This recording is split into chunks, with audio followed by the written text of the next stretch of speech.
Vamos a dar inicio entonces a este segundo coloquio de este ciclo que comenzamos el mes pasado en miras a la discusión constitucional y temas de renta básica universal, ingreso básico universal. Hoy día tenemos de invitada a Leticia Morales y vamos a comentar primero un texto de su autoría junto con Jürgen de Vispelare que se llama Is there or should there be a right to basic income? Entonces la modalidad que vamos a usar es la misma de la vez anterior. Le vamos a dar ahora un ratito a Leticia, unos 15 minutos, para que nos cuente, quizás contextualice también de dónde viene este artículo que escribieron, cuáles son los principales puntos para la discusión. Quizás también si nos puedes contar cómo crees que viene a iluminar el momento que estamos viviendo a nivel de debate constituyente, y luego la idea es que podamos discutir entre todos los presentes respecto a lo que nos invita el texto. Así que, Leticia, te dejamos la palabra.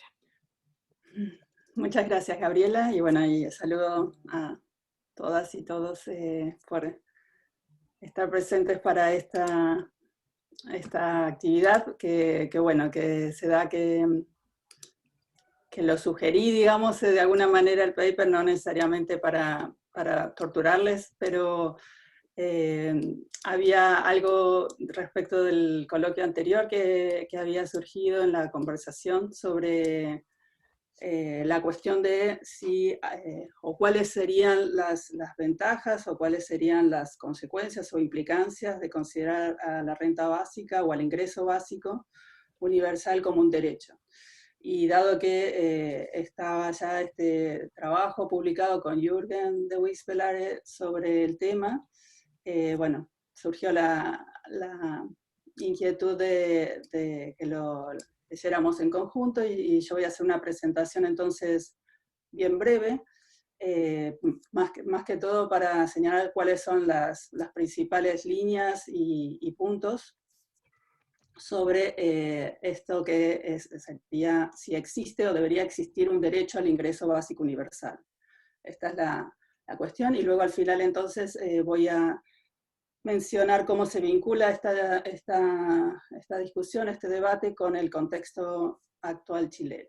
Pero, en principio, este paper, este artículo, originalmente era más amplio, y luego de presentarlo en algunos congresos surgió la necesidad de separarlo y discutir en primer parte la necesidad de establecer si se puede hablar de un derecho al ingreso básico universal, en qué términos, en qué consiste hablar de un derecho, y una segunda parte, que es parte de otro artículo que no los quise torturar más, pero que podemos conversar hacia el final, es sobre mecanismos de protección en caso de que consideremos a la renta básica o el ingreso básico, y aquí estoy hablando de manera indistinta de renta o ingreso básico universal, con la calidad de derecho. Entonces, ¿cuáles serían los mecanismos de protección y que se derivarían sobre todo de la discusión en el plano constitucional? Por eso lo voy a dejar para el final.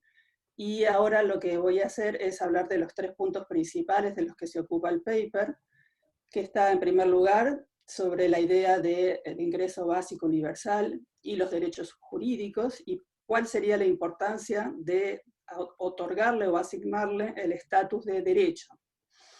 En segundo lugar, la idea de concebir el ingreso básico como derecho moral, y la pregunta que nos hacemos acá es, luego de examinar una serie de argumentos, si es un camino que es mejor evitar. Y por último, planteamos entonces si luego de haber revisado la posibilidad de concebir al ingreso básico como un derecho moral que no lleva no transita por un buen camino, entonces cuáles serían las vías plausibles para defender la idea del ingreso básico como un derecho jurídico. Entonces, estos puntos voy a referirme brevemente a algunas cuestiones, y como les comentaba, este era un paper o un artículo más amplio que luego se dividió en 2 partes, pero el origen de esta discusión por la cual empezamos a conversar y plasmarlo en estos artículos es que es muy habitual en la discusión sobre el ingreso básico universal la idea de la plasmación de que todas las personas deben recibir un ingreso básico. Y de ahí, muy rápidamente, y es muy tentador pensar que si esto es así, deberíamos entonces otorgarle el estatus de derecho. Es decir, deberíamos pensar que dado que es importante que todas las personas tengan acceso a un ingreso básico, y que esto es muy valioso, entonces debería tener el estatus de derecho. Ahora bien, cuando pensamos qué es lo que está queriendo decir la gente que aboga por un derecho al ingreso básico, hay muy poca reflexión o muy poca discusión sobre cuáles son las consecuencias que se siguen y en qué términos se está hablando de derechos. Entonces, una primera distinción que conviene hacer aquí rápidamente es que en general cuando se habla del derecho al ingreso básico se está utilizando algo así como una categoría más bien retórica que ha sido caracterizada como derecho manifiesto o una declaración de necesidades que deberían ser reconocidas por el Estado, es decir, como una postulación de deber ser que el Estado debería entonces reconocer la obligación de satisfacer estas exigencias de la asignación de un ingreso básico. Este es un uso válido y es importante, pero que queda en este plano de la discusión, del discurso político retórico.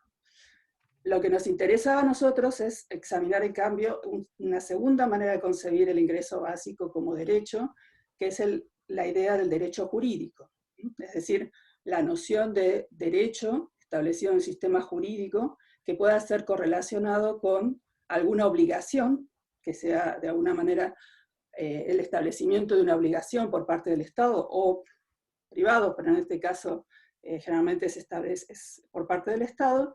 Entonces, establecido un sistema jurídico y además exigible su cumplimiento ante los tribunales de justicia en caso de que no,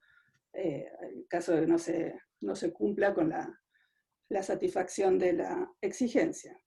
Y esto entonces es el núcleo del paper que lo que trata de discutir este estatus de derecho jurídico que tiene una posición prioritaria respecto de las otras políticas, de las políticas públicas en general y otras consideraciones de justicia. Entonces, la importancia de considerar el derecho jurídico al ingreso básico está dado por este estatus más importante que adquiriría dentro de un sistema jurídico, considerado entonces en estos términos más acotados. Y algunas de las implicancias que se siguen entonces de considerar el ingreso básico como derecho jurídico están mencionadas aquí, que estaría dado por el contenido expresivo de ciertos valores que habitualmente hay acuerdo en considerarlos especialmente relevantes, como son la universalidad, la igualdad, la ciudadanía, por mencionar algunos, y esto tiene no solo una función a nivel declarativo, sino que significa que estos valores quedarían inmersos en el sistema jurídico y esto tiene una consecuencia importante no solo para los órganos del Estado, sino también para la gente de la calle, saber que estos son los valores reconocidos en el sistema jurídico. Pero además significa, o tiene como una segunda implicancia, que permite el establecimiento de demandas robustas o fuertes sobre mecanismos o respecto de los mecanismos de implementación, que es una parte bastante difícil cuando se empieza a analizar con mayor profundidad el ingreso básico. Entonces, permitiría tener en el sistema jurídico demandas de implementación y además también garantías de provisión. Sin entrar ahora en mayor detenimiento, se trata entonces de lo que significaría entonces establecer en el sistema jurídico el derecho jurídico al al ingreso básico. Y en tercer lugar estaría dado otra implicancia relevante por la obligación del Estado de legislar la provisión del derecho al ingreso básico, es decir, no solo que signifique el establecimiento dentro del sistema jurídico como un mero adorno, sino que de eso se sigue una obligación, una exigencia jurídica del Estado de legislar, y además un cambio de peso respecto de la carga de la prueba en caso de que el Estado incumpla con su obligación, disculpen, con su obligación de cumplimiento. Entonces, la carga de la prueba en este caso estaría por parte del Estado, y no solo eso, habría un tercer, relacionado con este tercer punto, una tercera cuestión que estaría dada por el hecho de que si el Estado tiene legítimas razones para no satisfacer el ingreso básico, por ejemplo, porque no tiene los recursos necesarios, tendría, no obstante, una obligación de tomar todos los pasos o adoptar todos los pasos conducentes a mejorar su situación económica para satisfacer este derecho, porque este es el derecho que está en el sistema jurídico. Entonces, la primera conclusión aquí es que no hay razones conceptuales que impidan asignar a una propuesta del ingreso básico universal el estatus de derecho jurídico, siempre que podamos ofrecer fundamentos morales para ello. Les voy a ir un poquito más rápido para no tomar demasiado tiempo. La segunda, entonces, cuestión que discutimos es si podemos concebir, una vez que dijimos que conceptualmente podemos pensar el ingreso básico como un derecho jurídico, si entonces tenemos razones para pensarlo o concebirlo como un derecho moral. Y aquí la cuestión que surge es que si es posible pensar el ingreso básico como algo distinto de derechos que habitualmente están presentes en la discusión y en nuestras intuiciones, como es el derecho a un adecuado estándar de vida o el derecho a la seguridad económica. ¿Es el ingreso básico algo distinto a estos dos derechos, o más bien sería un medio para alcanzar el fin, que es el derecho a un adecuado estándar de vida o el derecho a la seguridad económica? Dos maneras que habitualmente se ponen de relieve estos dos intereses importantes que son los que estarían subyacentes. Varios autores y autoras han discutido sobre el derecho a un adecuado estándar de vida en distintos términos y alcances, pero cuando nos ponemos a examinar, encontramos que puede ser satisfecho institucionalmente por distintas vías, distintas maneras de concebir políticas o otros esquemas que entran en competencia. Aquí solamente de manera ilustrativa señalé 4 opciones que son las que están en el paper, pero podríamos pensar otras posibles políticas públicas o combinaciones de medidas que tengan como objetivo alcanzar el fin de garantizar el derecho a un adecuado estándar de vida. La opción 1 habla de la política pública combinada de salario mínimo y trabajo garantizado, más derechos a la seguridad social, que es la que habitualmente están en los sistemas jurídicos tradicionales. La opción 2, que sería subsidios a trabajos, más beneficios residuales para desempleados o para personas con capacidades disminuidas. La opción 3 se refiere a un mecanismo bastante en competencia con el ingreso básico, que es el ingreso participativo propuesto por Atkinson, que es el beneficio a trabajos útiles socialmente. Y en la opción 4 tenemos el pago regular, universal e incondicional, que asegura un adecuado estándar de vida. Esta cuarta opción, entonces, como pueden ver, sería la que captura el ingreso básico universal. Y lo que nos muestra este cuadro, sencillamente, es que tenemos 4 opciones de competencia que todas tenderían a satisfacer el derecho a un adecuado estándar de vida. Entonces parece que considerar el ingreso básico universal como derecho moral no es una vía satisfactoria. Una manera entonces de pensar la alternativa es ver si cómo puntúa el derecho básico respecto de otro tipo de bienes sociales o derechos sociales que consideramos valiosos en sociedad.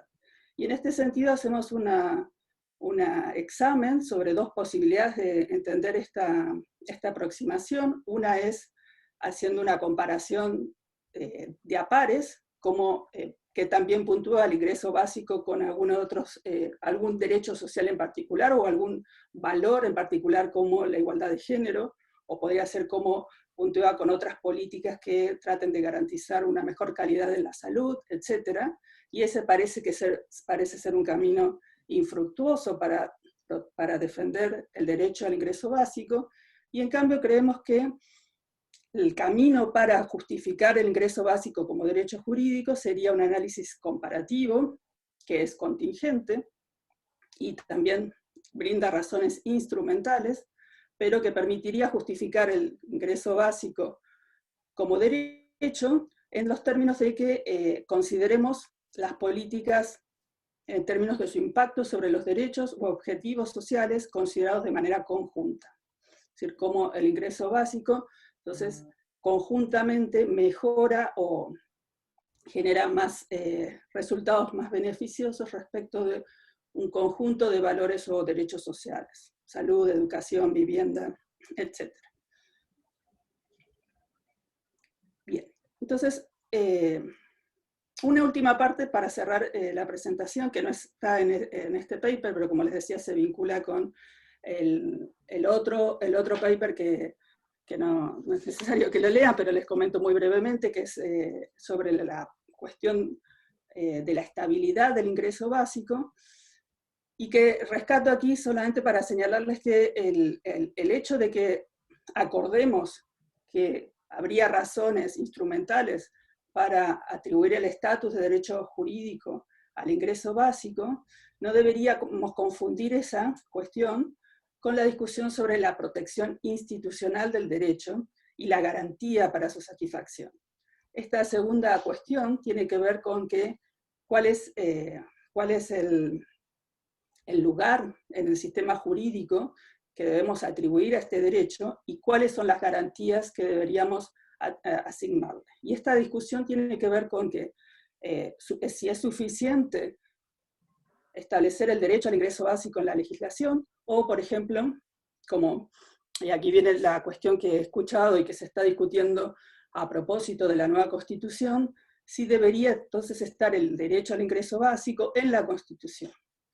Y en este segundo paper discutimos entonces cuáles serían los resultados o las consecuencias que se seguirían de una protección constitucional del derecho al ingreso básico, que en los sistemas jurídicos latinoamericanos, el cual Chile comparte muchas de las características, se caracterizan por tener un control judicial robusto, es decir, que dejan en manos de un tribunal de justicia superior el contenido y alcance de muchos derechos, de todos los derechos básicamente, de los derechos fundamentales.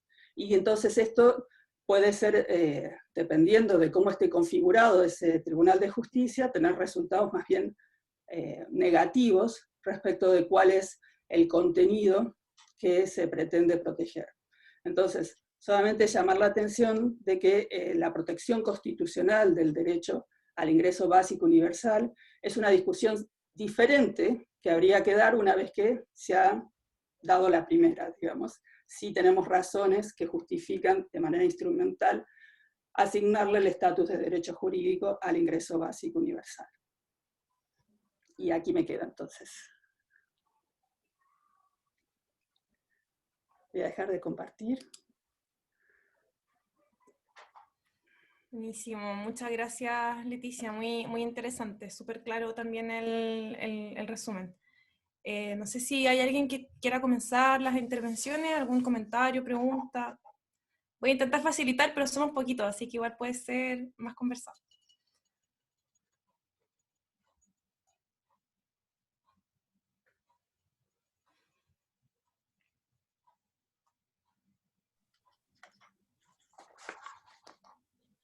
No te escuchamos, Cristóbal.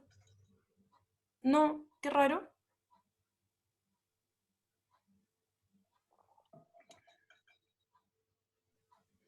No. Entonces te vemos mover la boca, pero no hablas. Qué raro. Ahí. Sí. Ya, bacán. Gracias, Leticia, por la presentación. Tengo una duda para iniciar la conversación en torno a la justiciabilidad del ingreso básico universal, ¿no? Porque, ¿qué elementos debería darle? O sea, estoy pensando como en un ejercicio como muy de constituyente, ¿no? ¿Qué elementos debería consagrar, en tu opinión, el constituyente en la Constitución para que un tribunal pudiera pronunciarse respecto de disputas en torno, por ejemplo, a la cuantía del ingreso? Así. O, o hasta qué punto tú crees que el constituyente le debería dar como directriz al legislador? ¿Tú eres partidaria más bien de una regulación más relativamente más robusta en la Constitución, o darle un mandato como más amplio al legislador? Gracias, Cristóbal. Esta discusión que tiene mucha actualidad en este momento se relaciona precisamente con algo más amplio, que es de qué manera es conveniente redactar las cláusulas de derechos en la Constitución. Y ahora es parte de la discusión y va a seguir siendo, ¿no? Y las dos grandes posibilidades aquí es una constitución de detalle o una constitución de principios, por decirlo de alguna manera, los dos polos, pero por supuesto hay variantes en el continuo, pero y hay razones para sostener una u otra, y razones en favor y razones en contra, digamos, pero básicamente la constitución de detalle lo que permite es que constitucional, es el órgano constitucional, establezca con claridad y precisión cuáles son los contenidos que considera que deben ser resguardados en lo que es el cuadro, el instrumento fundamental de una sociedad en la Constitución. Entonces, en este sentido hay algunos ejemplos, como el derecho al trabajo en la Constitución mexicana, que tiene, creo que 5.000 palabras, y es una página y media, dos, no me acuerdo, ya en su momento había contado, de súper detalle en qué consiste el derecho al trabajo, qué cosas se pueden hacer, qué cosas no se pueden hacer, cuáles son las obligaciones que se siguen, etcétera, etcétera. Esto tiene la ventaja de restringir el área de discrecionalidad de los tribunales de justicia, que es el problema que normalmente se le atribuye o se le critica a las constituciones de principios. Es decir, que cuanto más precisas somos en la redacción de la Constitución, menos espacio de discrecionalidad tiene el órgano de justicia, y el órgano de justicia, como no es un órgano elegido democráticamente ni es responsable políticamente por sus decisiones, hay razones para reducir el alcance de su función. Pero por el otro lado, es mucho más difícil ponernos de acuerdo en las cuestiones de detalle.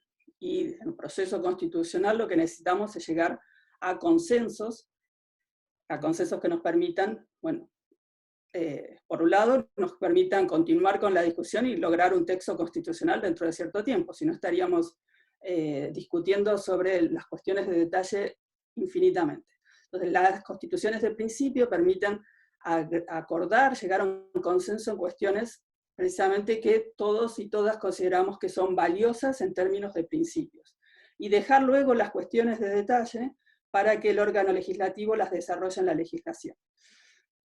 Además, esta segunda variante, las constituciones de detalle, tiene la ventaja de que permite los cambios sociales que se van dando con el paso del tiempo, y actualizar la Constitución sin necesidad de andar adaptando el texto constitucional. Es decir, permite los cambios y que todos esos cambios se adapten a estos principios generales. Pero como les comentaba antes, esto genera entonces la puerta a un espacio más amplio para el Poder Judicial, especialmente los tribunales de justicia superiores. En Chile, el Tribunal Constitucional, pero también la Corte Suprema de Justicia.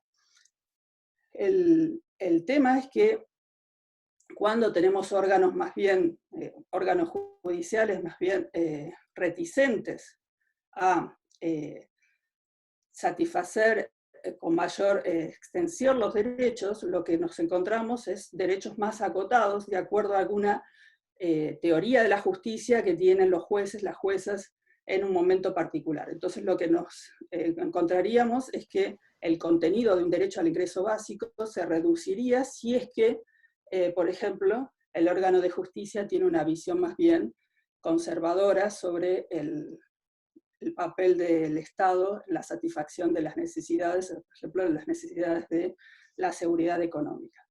Entonces, volviendo a la pregunta de Cristóbal, ¿no sería conveniente en la Constitución poner un monto, por ejemplo? Porque, claro, los montos van variando y tenemos una Constitución que no se cambia todos los días, se requieren mayorías extraordinarias, se requiere un consenso social, de hecho todavía no sabemos si se va a poder cambiar esta que ya lleva 40 años, entonces no sería conveniente poner una definición demasiado precisa de qué es lo que se considera.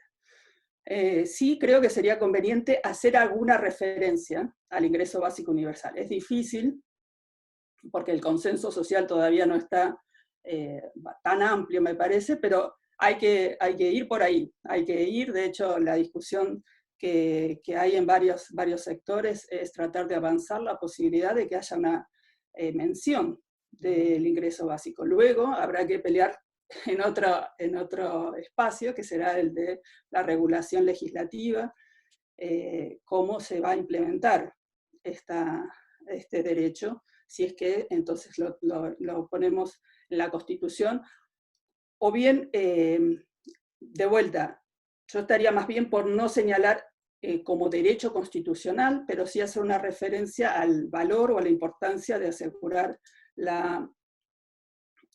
asegurar económicamente a todas las personas, o el derecho a un nivel digno a un estándar digno de vida, o alguna de estas fórmulas que están en discusión, y incluso se puede hacer referencia a la obligación del Estado de satisfacer el ingreso básico universal, sin necesidad de establecer mayores detalles en el texto constitucional. Y las razones, que no he entrado por eso, pero están en este otro paper que les hacía sobre la estabilidad del ingreso básico, la pregunta es si la solución constitucional es una solución adecuada para un problema político, como es el que está aquí en la discusión, en definitiva.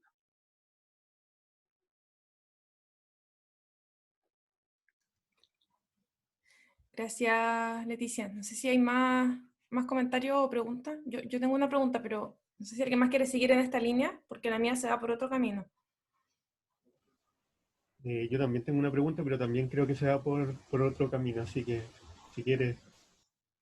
Ya, voy a proponerlo entonces, y también para que cualquiera diga lo que le parece, pero el otro día me escribió una persona que había estado en una clase que di sobre constitución ecológica, y que me preguntó como que cómo se podía relacionar la idea de una renta básica universal con la idea de garantizar el derecho al cuidado, que lo he visto que ha estado en algunos espacios feministas también como un derecho a garantizar en la Constitución. Y nunca lo había escuchado, me parece interesante la idea, como entrar por el lado de los cuidados, pero no sé qué piensas de eso, si es que hay algunos ejemplos de eso, o qué le parece al resto también, cómo se conectan ambas cosas.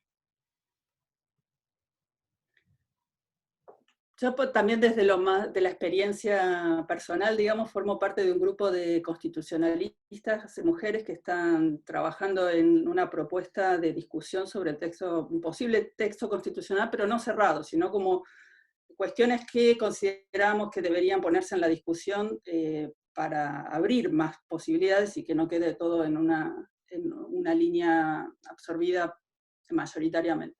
Y una de las cuestiones que surgió a propósito de la propuesta de incluir el ingreso básico es esa relación que tiene con los cuidados y con la autonomía y la independencia de las mujeres en el esquema social actual. El tema es que es difícil solamente pensar el ingreso básico asociado a los cuidados porque parecería entonces que quedaría restringido a las mujeres. En el caso de la Constitución, que en el texto que estamos trabajando, el punto que nos interesa es poner de relieve cuestiones constitucionales que afectan a las mujeres. Pero si pensamos el ingreso básico en términos generales, no lo queremos solamente para las mujeres, lo queremos para todas las personas, ¿no? Esta es una de las cuestiones básicas que precisamente caracteriza la universalidad. Entonces, la vinculación con los cuidados tiene una fundamentación interesante para pensar otras razones de peso por las cuales podemos defender la necesidad de un ingreso básico. Pero solo vincularla a este aspecto en la Constitución me parece restrictivo. Esto es así como mi opinión, pero por supuesto, no sé si hay otras voces. Obviamente esto se está planteando, ¿no? Hay mucha gente también que tiene dentro del grupo, mucha gente tiene reticencia de incorporar la renta básica, el ingreso básico en la Constitución. Algunas profesoras nunca lo han escuchado, otras lo han escuchado y lo asocian con alguna cosa muy radical. La Constitución parece como es este texto sagrado, ¿cómo vamos a poner esto? Donde todos nos estamos peleando, entonces hay un poco de tensión en eso. Pero no creo que haya ninguna tensión, especialmente para todas las personas que creen en la igualdad, en la independencia, en la autonomía. O sea, no veo cómo eso puede generar tensión en relación a las razones que tenemos para empujar la incorporación de un ingreso básico. Lo que pasa es que, bueno, hay obviamente una serie de cuestiones relacionadas con la historia de nuestros países que significa que tenemos una desconfianza muy alta en que el Estado otorgue una renta o un ingreso como cuestión de derecho. Y bueno, con toda esa idiosincrasia hay que discutir y dar razones. Yo quería decir una cosita, ¿puedo también añadir? Sí, es que en el seminario anterior yo había hecho una pregunta sobre las transferencias universales a la niñez, hacia la niñez, y en ese sentido lo veo muy ligado a esto como para garantizar el derecho al cuidado. Y yo leí un texto de Bastiani, algo así en inglés, es súper largo, y él hablaba de, en vez de garantizar este ingreso básico universal, porque es mucha plata del PIB y todo eso, él proponía estas transferencias universales hacia la infancia y bueno, ponía que era como para ayudar de primera mano como hacia las familias más vulnerables, y en ese sentido este ingreso básico les permitía tener un piso básico en temas como de acceso a la educación. Entonces en cierto sentido como que ya se mejoraban las condiciones de las personas porque les permitía tener educación. Y en verdad a mí me interesó mucho desde la perspectiva desde el derecho al cuidado, y bueno, ahí básicamente era hacia hogares con hijos e hijas, así que eso quería aportar. No sé mucho más sobre este tema, pero a mí igual me parece súper importante si es que no se puede asegurar la universalidad. Creo que es como una buena manera de partir.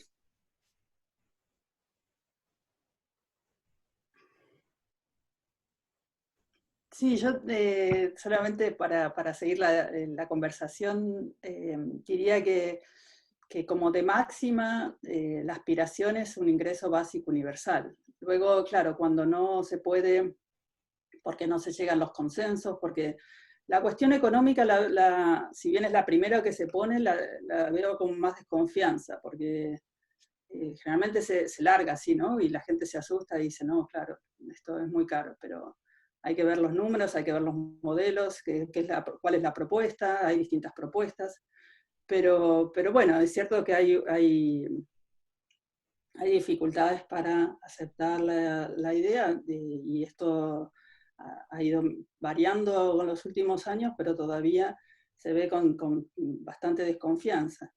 Y frente a ese escenario se puede ir por el second best, digamos, si no se puede por lo más ambicioso, se puede pensar en alguna propuesta que consiga el acuerdo mayoritario. Y una manera de pensarlo sería respecto de la infancia, ¿no? Que eso también tiene un reflejo especialmente en madres que se ocupan de manera unitaria del cuidado de las hijas y de los hijos, entonces sería como de alguna manera ese beneficio.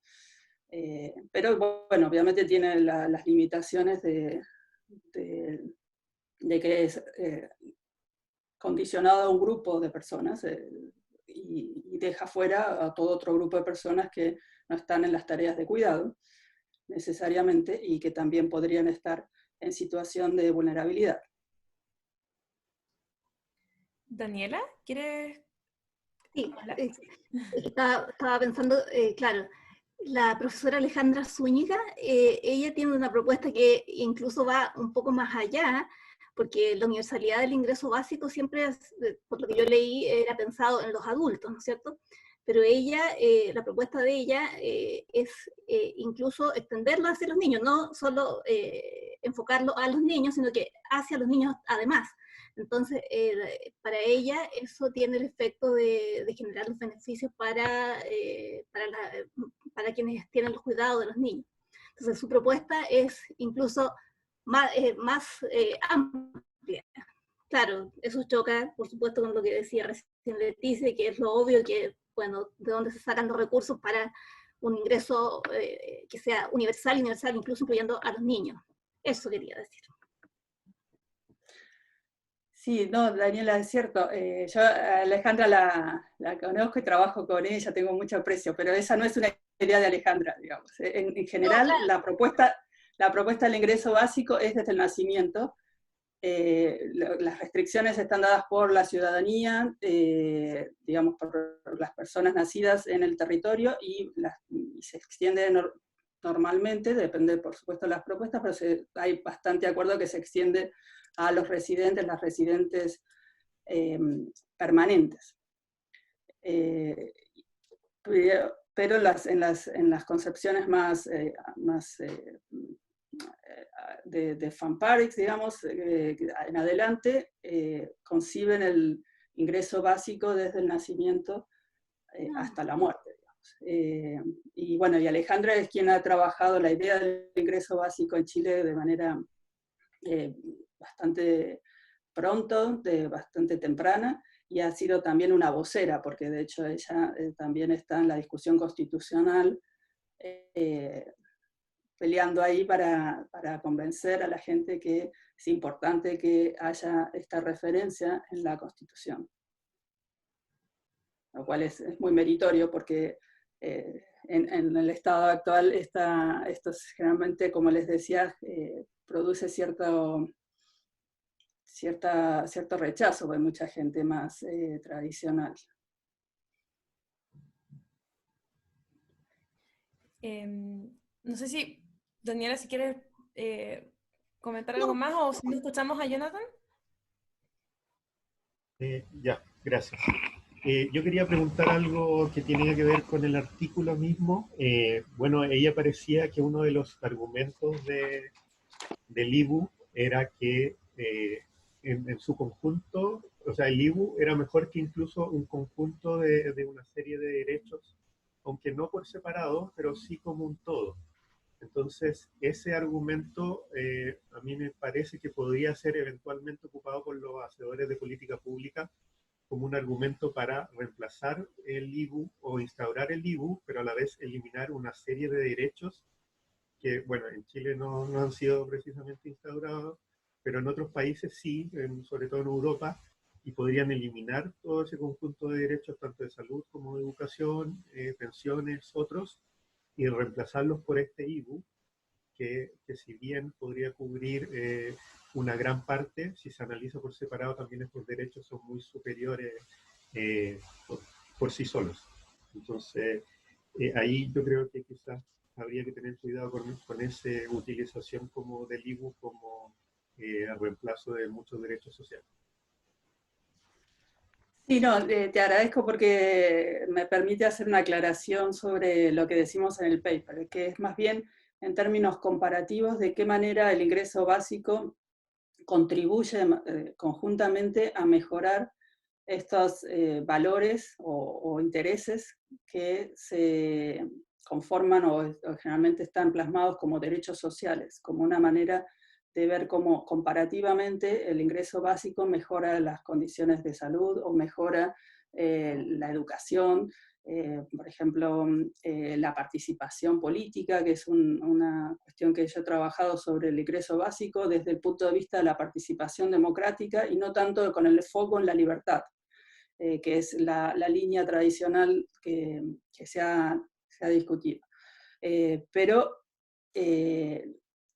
una interpretación tal vez un poco torcida, digamos, de esto, la han adoptado algunas personas en Estados Unidos, en otros países, y aquí también, a propósito de una columna que enviaron al foro, que hay quienes proponen, por eso hay que ser cuidadoso, y en eso cuidadosa, estoy de acuerdo con Jonathan, de cuáles son las propuestas que están detrás, ¿no? Hay quienes proponen que se destine dinero para el ingreso básico, y ese dinero se obtenga de todos los planes y todas las políticas públicas existentes que están para satisfacer distintas necesidades condicionales. Entonces, sacamos todo esto y lo reemplazamos por un ingreso básico para todo el mundo y estamos todos contentos. Y eso no es ni la propuesta que sostenemos en este paper, ni la que estaría de acuerdo. Pero de vuelta, acá es un claro ejemplo cómo el acuerdo en los principios luego nos lleva a desacuerdos en la implementación y en el establecimiento legal de ese principio. Entonces sí, hay que tener cuidado con cuáles son las propuestas y quiénes se suman a esas propuestas, ¿no? Es llamativo que cuando personajes como este de la columna hablan tan elocuentemente del ingreso básico, y en lugar de pensar de qué otros lugares podemos sacar el dinero, de cómo vamos a financiar esta propuesta, lo que miran es, bueno, eliminamos educación pública, lo poco o lo que haya, digamos, destinado a educación pública, salud, bueno, vivienda, también hay políticas públicas, aunque todavía también falta eso, desarrollar, y lo reemplazamos por el ingreso básico. Y esto sería, bueno, hay que también discutirlo, ¿no? Pero me parece que sería es una muy mala, un mal modelo. No es, creo que el que defenderíamos en este espacio, pero hay que ir y dar pelea con argumentos a quienes así lo defienden. Pero bueno, solamente para aclarar, no es eso lo que estamos diciendo en el paper, sino cómo comparativamente tendría beneficios respecto de estos otros derechos sociales que estarían ya garantizados en el sistema jurídico. El derecho a la educación pública, un ingreso básico mejoraría, pero esto tiene que ver con mejoraría la educación, mejoraría la igualdad de género, mejoraría la salud, mejoraría la situación de vivienda, la participación política. Pero esto no, por eso decimos, ¿no? Es una justificación contingente a que podamos demostrar, según los experimentos que se vienen haciendo y que ya se puedan relevar datos de esos experimentos, que se pueda mostrar que entonces hay razones para sostener que que podemos justificar el ingreso básico como derecho jurídico.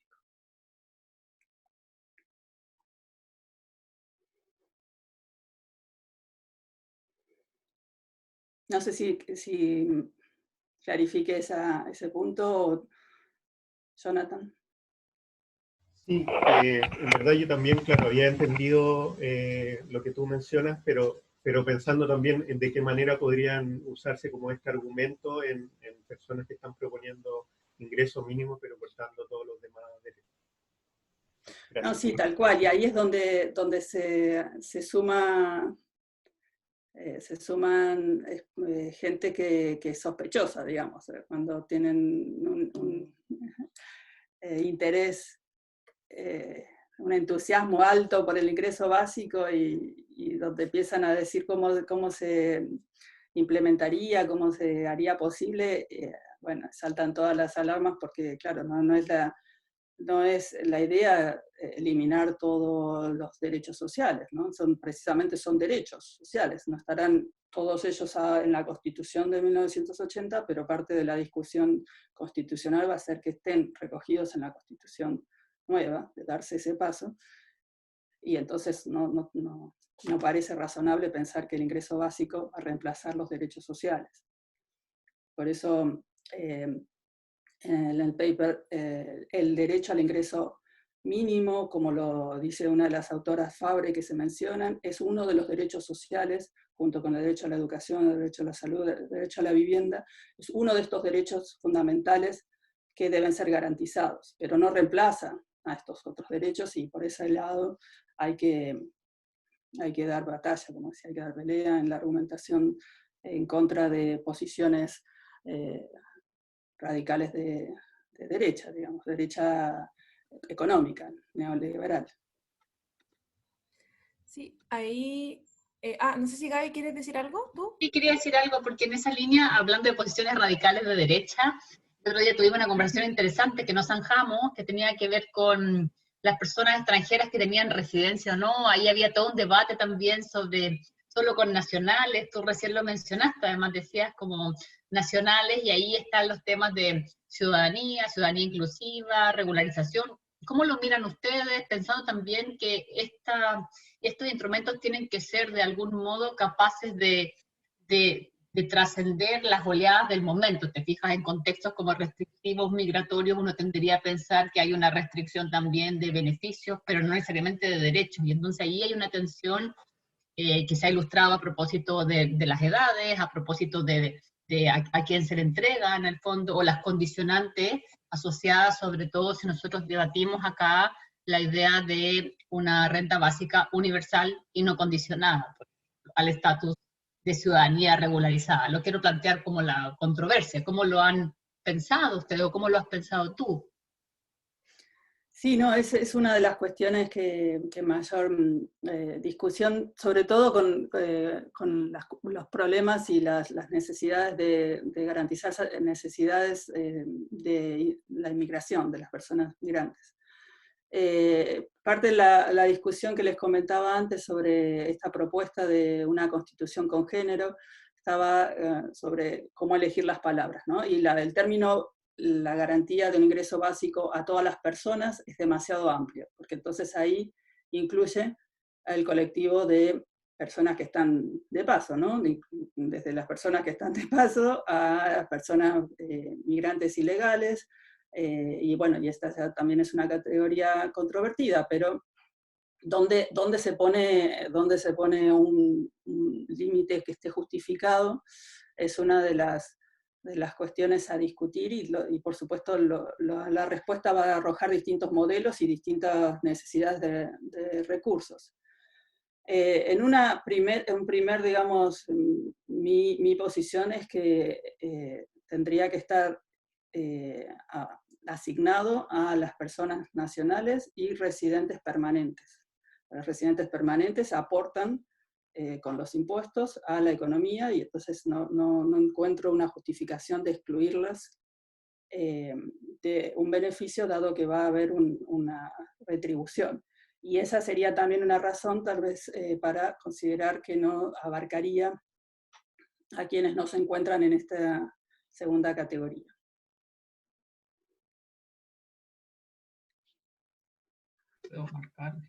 Si la gente que está en procesos de residencia temporaria quedaría fuera, a no ser que pasara después a un proceso permanente, y sería automático postulación. Ahí tal vez habría que pensar que estos son más bien automáticos, que se van como reconociendo en la medida que se van consagrando ciertos derechos. Y de hecho yo soy un ejemplo de alguien que está en la transición, digamos, no estoy ni temporaria ni permanente. Sí, pero más allá de eso... Pueden ser varios años además en ese estatus hoy, entonces también ahí hay unas zonas de limbo que obedecen más bien a nuestros ajustes burocráticos y no a los procesos de regularización de las personas. Entonces imputamos a las personas y hay una suerte como de peaje o un tax o un impuesto no explícito a deficiencia administrativa y no de proceso regulatorio. Entonces, sobre todo en sociedades como las nuestras, que están poco preparadas o son poco efectivas para lidiar con ciertos procesos burocráticos. Sí, no, de acuerdo, y de hecho esto es interesante porque ilustra cómo la propuesta tan simple y atractiva como es un ingreso básico universal, incondicionado e individual, luego a la hora de pensarlo en su implementación, en su aplicación práctica, genera todas estas discusiones bueno, que hay que abordar y que hay que buscar soluciones. Pero esto no significa que esos problemas no estén presentes con las políticas públicas, ¿no? Están incluso más, porque las políticas públicas además están bien sectorizadas, bien condicionadas y además hiperfocalizadas, pues, claro. Exactamente, y requiere de mayor injerencia de la administración pública para tomar decisiones, y eso también hace que entonces... creo que es una razón también de pensar al ingreso básico como derecho, porque si pensamos el derecho jurídico en términos legales, para ponerlo ahora en la discusión como estábamos conversando antes, da esta condición de titularidad, ¿no? Del entitlement, que no lo tienen las políticas públicas, que dejan mucho espacio a la discrecionalidad burocrática, a la administración, para tomar decisiones, mientras que como derecho, bueno, tal vez no me alcance en este momento a mí, pero pues tengo la capacidad de ir ante el Tribunal de Justicia Ordinario a requerir el cumplimiento, dado que es un derecho legal. No tendré la posibilidad de llegar al máximo tribunal constitucional si no está protegido en la Constitución, pero tengo un mecanismo jurisdiccional habilitado.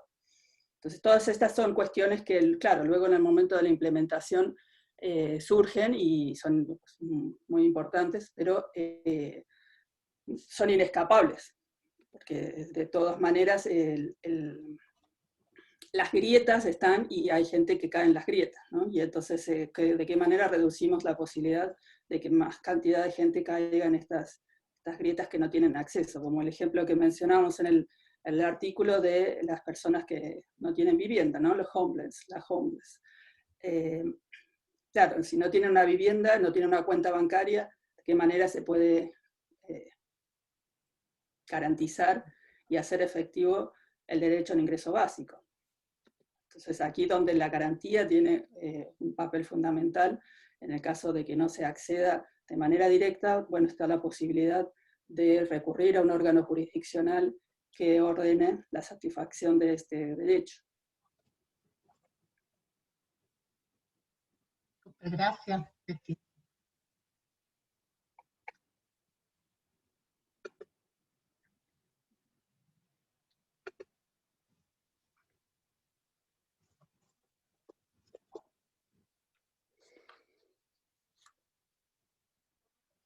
Creo que nos quedamos sin moderadora. ¿Alguien más tiene otro comentario o pregunta? Ya, yo voy a Yo les hacer otra pregunto pregunta. por ahí a ustedes qué les pareció la idea de concebir el derecho al ingreso básico, si es algo que les resulta, digamos, intuitivamente, lo han visto, lo han escuchado, o sea, es parte de la discusión, o básicamente hasta ahora era más bien la noción de derecho no estaba presente, o en qué términos, un poco para saber cuáles eran el estado de la discusión que estaban teniendo.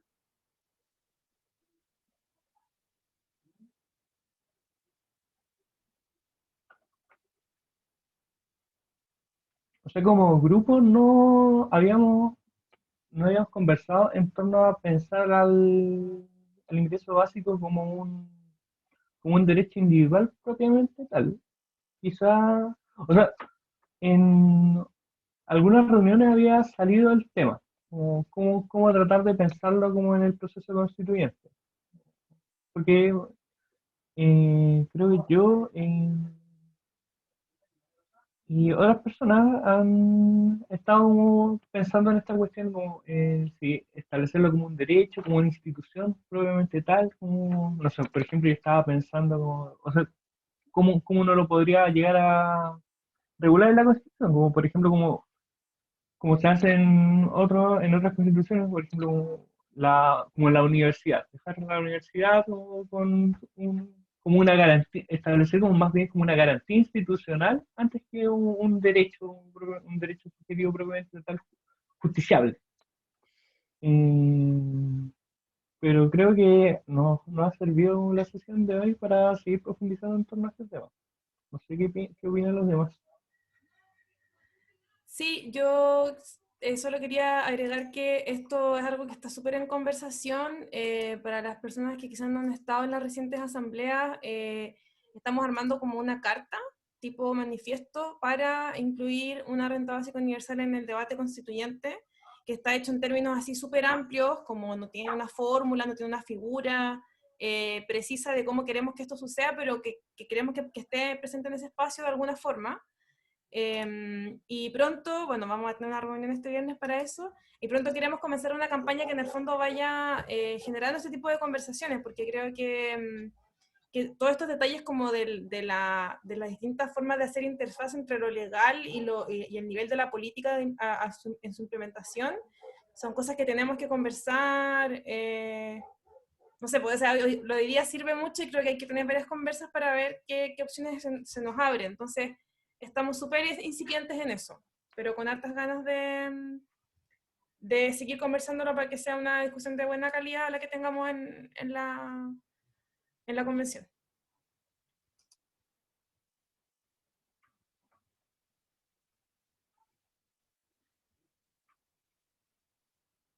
Yo tengo una última pregunta. Oh, si nosotros vamos a estar discutiendo en torno a los derechos, o sea, como los derechos clásicos que se regulan en una constitución, ¿cuál sería el momento del ingreso básico universal? ¿Lo discutimos a propósito del derecho al trabajo o a propósito del derecho a la propiedad? ¿Cuál sería como el momento adecuado?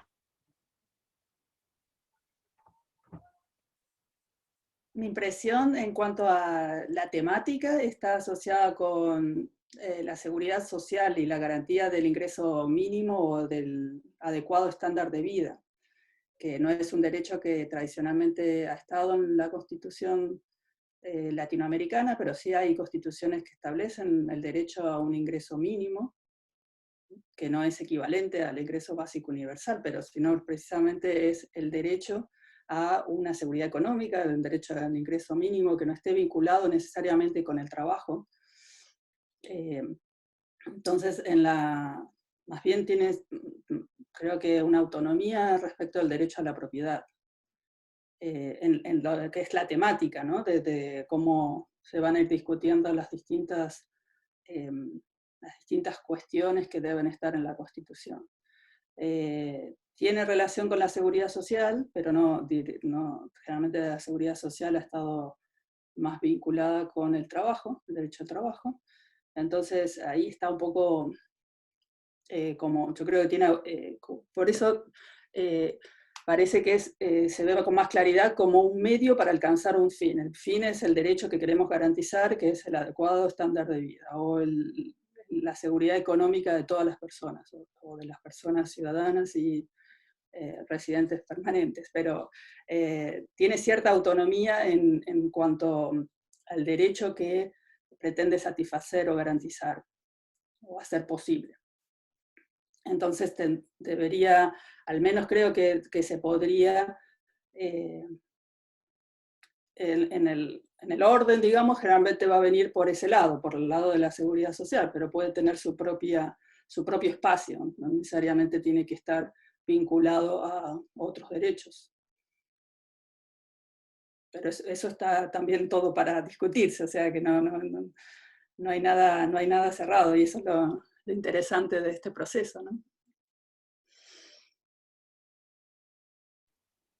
Gracias. Muy de acuerdo. Gracias, Leticia. No sé si queda alguna otra pregunta, comentario para... Sí, Gaby, yo como pidiendo la opinión, más que nada, Leticia, en relación a este debate sobre si es derecho o no es derecho, ¿cómo se puede prever el posicionamiento de esta propuesta en el marco de lo que tú observas del posicionamiento político? Me refiero a grupos, posiciones que puedan estar a favor o en contra, y cuáles serían, más allá de lo conservador o lo liberal que podamos ser, digamos. Estoy pensando como en términos de viabilidad a su incorporación más concreta en el proceso constituyente de este tema. Sí, yo creo que en la Constitución la idea de plasmar el derecho al ingreso básico es problemática por otras consideraciones que están vinculadas con el diseño orgánico de la distribución de poderes, ¿no? Entonces, si no se toca la distribución de poderes y las instituciones que son las que están encargadas de controlar el espacio de poder que tiene el Poder Legislativo versus el espacio de poder que tienen los tribunales de justicia y estos mecanismos de control, eso también va a ser parte de la discusión. Pero si eso no cambia mucho, el incorporar un derecho como tal en la Constitución al ingreso básico genera las dificultades que mencionaba al comienzo, que tienen que ver con el poder que tienen los tribunales de justicia para luego atribuir el contenido a ese derecho, a ese y a los demás derechos, ¿no? Y sobre todo a los derechos sociales.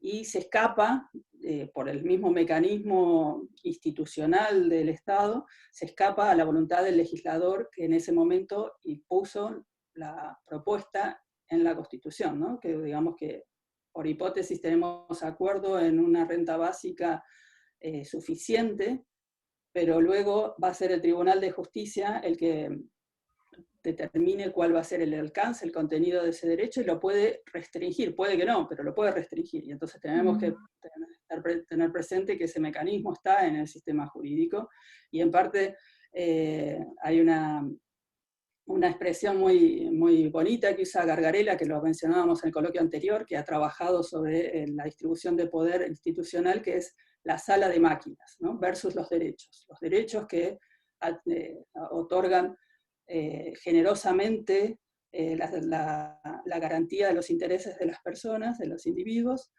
versus en las constituciones latinoamericanas, una sala de máquinas muy restrictiva, muy verticalista, con mucho poder a ciertas instituciones, como al órgano presidencial, y a los tribunales de justicia, o al Tribunal Constitucional, a la Corte Suprema, que lo que hacen es reducir esa noción que parece estar en la parte de los derechos, ¿no? Parece que tenemos derechos muy generosos en muchas constituciones latinoamericanas, pero luego los tribunales de justicia resuelven reduciendo el alcance de estos derechos. Entonces, ahí habría que ser cuidadosos, diría yo, con el establecimiento, o postular el establecimiento del derecho a la renta básica, pero de vuelta, no significa que no se pueda y que haya buenas razones para establecer como carta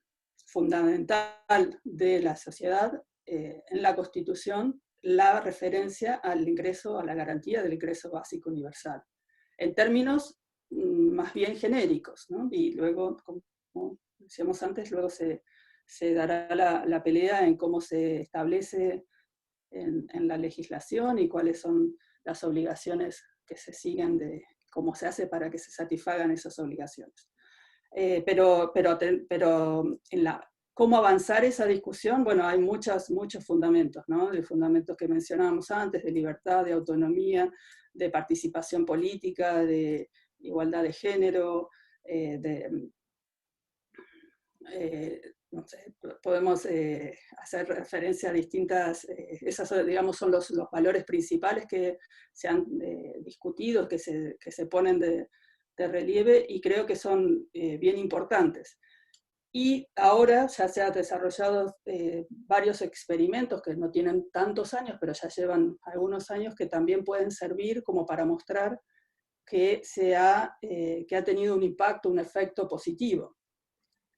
Entonces eso también acompaña la discusión para mostrar que no es solamente darle plata a los vagos, que es la objeción típica que comentábamos en el coloquio anterior, que se suele esgrimir sin mayor argumentación, ¿no? Se tira así, parece que eso que clausura el debate.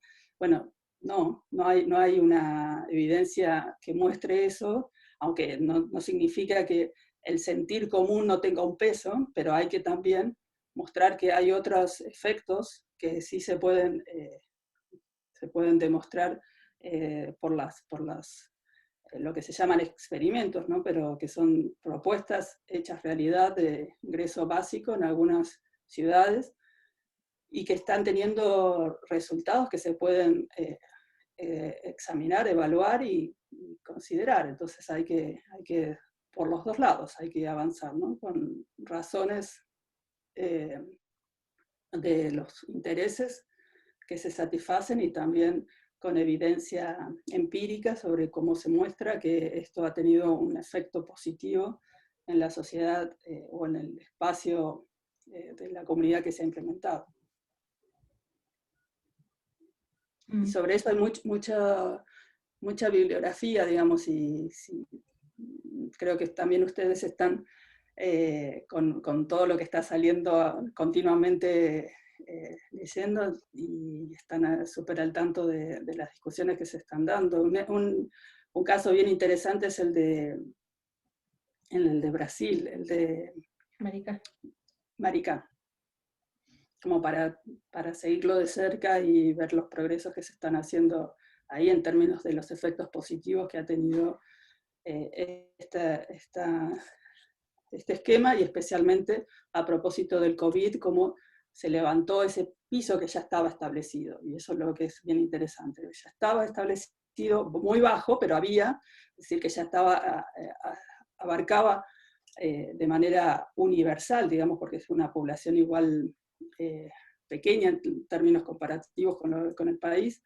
pero que dentro de la ciudad ya estaba puesto en marcha, y con la llegada del COVID se reforzó, se levantó ese piso, y bueno, y eso tiene efectos muy interesantes para considerar.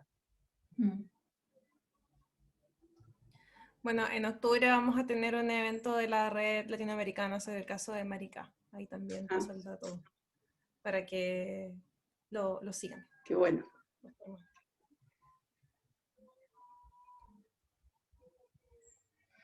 Sí, es difícil anticipar cómo se podría posicionar los grupos políticos en Chile, si esto se instala como un tema interesante. A mí se me hace súper difícil imaginar un escenario. En términos como jurídicos es una cosa, pero también en esa dimensión más política, digamos, del proceso constituyente.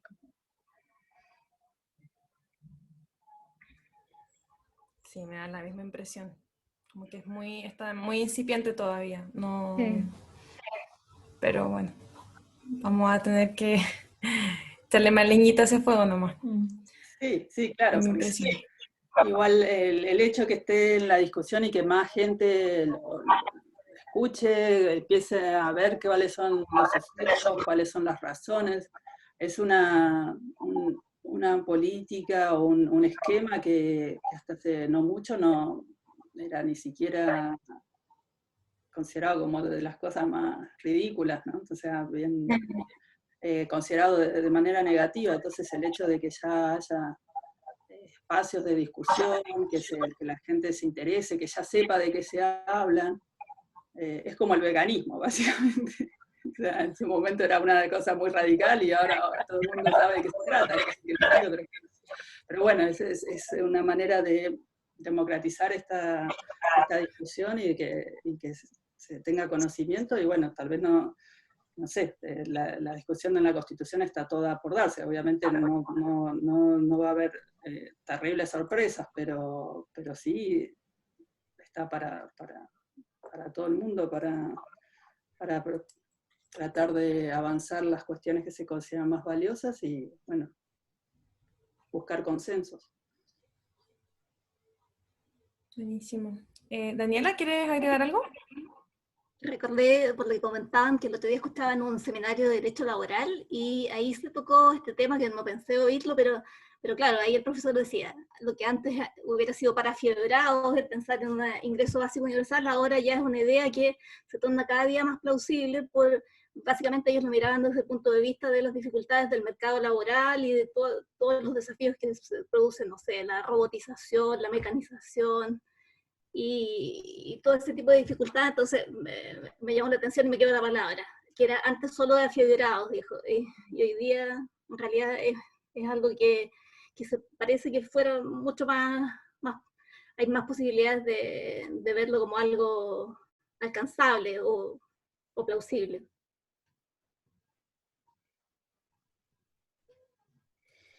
Sí, totalmente de acuerdo.